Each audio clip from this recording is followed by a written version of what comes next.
Raphael was born in 1483 in Urbino, Italy. We know his name today because he's a famous artist. He was famous during the Renaissance period, wherein he painted and created architecture. Raphael studied under his mentor, who was Perugino.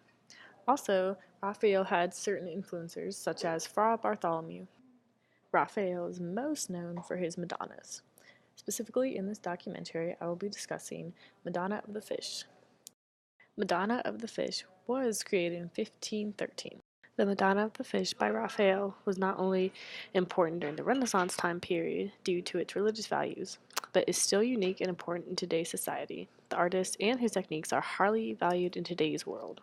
I wanted to find out if my peers at Appalachian knew anything about the Renaissance, about Raphael, or even about Madonna of the Fish. So, to find this out, I went ahead and asked a few questions. Who are some artists of the Renaissance time period? We got Michelangelo, Raphael, the other Ninja Turtles. Do you know anything about the artist Raphael? He was a Ninja Turtle, right? What do you know about Raphael?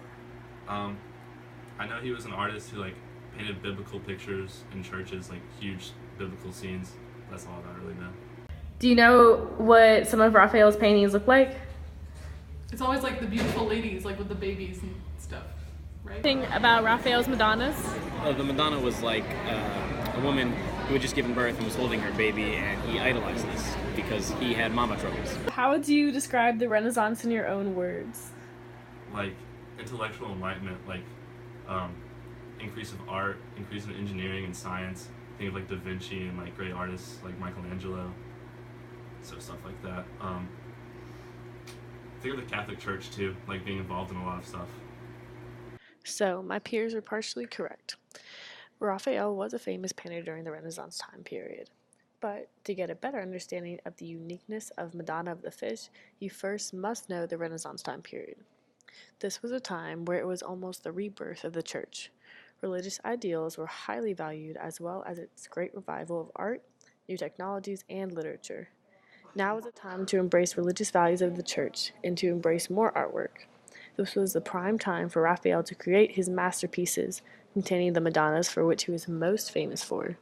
What is interesting, however, is that some of his critics believe that Raphael was in fact an atheist, despite his religious artworks. His art clearly displayed the idea of transcendentalism, which means that our knowledge comes from our own thought processes, which is highlighted by the figure of Christ in Raphael's pieces as well as the Virgin Mary. This knowledge of the Renaissance does help to understand the Madonna of the Fish by Raphael more clearly. This piece is unique because of the fish portrayed in the picture. If you look closely, you can tell the story that is happening. According to the Webb Gallery of Art, the Archangel Raphael is presenting the young Tobias, both to your bottom left, to the Virgin enthroned in the center, who is holding the baby.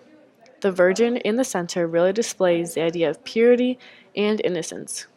Since the Catholic Church found that showing the bare breast of the Virgin Mary is not appropriate, artists then and now have always portrayed her fully clothed and simply holding the baby instead of feeding it. Tobias, to your bottom left, is holding a shiny gold-colored fish, with whose gallbladder he has, according to the story in the Old Testament, cured his father's blindness. Saint Jerome is on the right with a lion who is his main attribute. Saint Jerome is a priest and shows the hierarchy of religion in this piece. If you look at the placement of the Virgin Mary, she is above all of the other figures in the piece.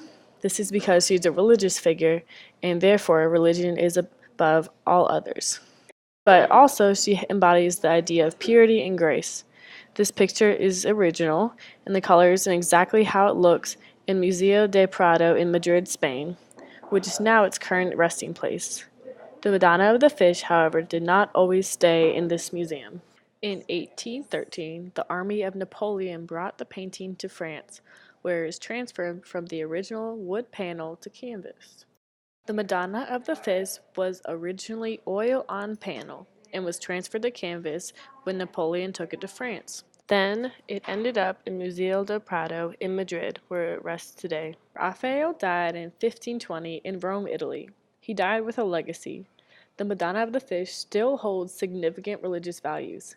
Spain has a large population of Roman Catholics, which is part of the reason why this piece is now housed there, in Museo del Prado. It was housed there during World War II, so safe from the destructive Nazis. Again, the Madonna of the Fish by Raphael was not only important during the Renaissance time period due to its religious values, but is still unique and important in today's society. People still value Raphael's artwork and have the same religious beliefs as people during the Renaissance did. The brushstrokes of the paintings are soft and delicate, which is a key signature of Raphael. If you look at the Virgin's face in the center of the piece, you notice how there are not any hard lines, and how everything is very petite and smooth. This is the reason why people adore his artwork so highly. Raphael's painting techniques and hidden symbolism really make this piece stand out, and give us a reason to care about it. It is not just a painting of normal figures, but part of a story. The story of baby Jesus in Mary's arms. The difference in height of Mary and baby Jesus reflect how religion is above all other ideals and objects. Madonna of the Fish cannot be forgotten because of Raphael's techniques and symbolism. The Madonna of the Fish now resides in Museo del Prado, never forgotten.